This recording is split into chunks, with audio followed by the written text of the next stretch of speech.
تین چیزیں بھائی کو بھائی کا دشمن بنا دیتی ہیں: زن، زر، زمین۔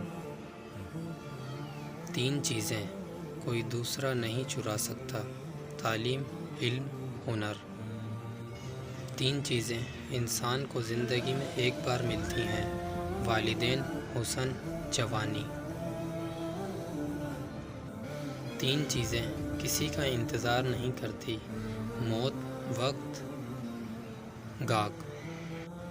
تین چیزیں واپس نہیں آتی: تیر کمان سے، بات زبان سے، اعتبار انسان سے۔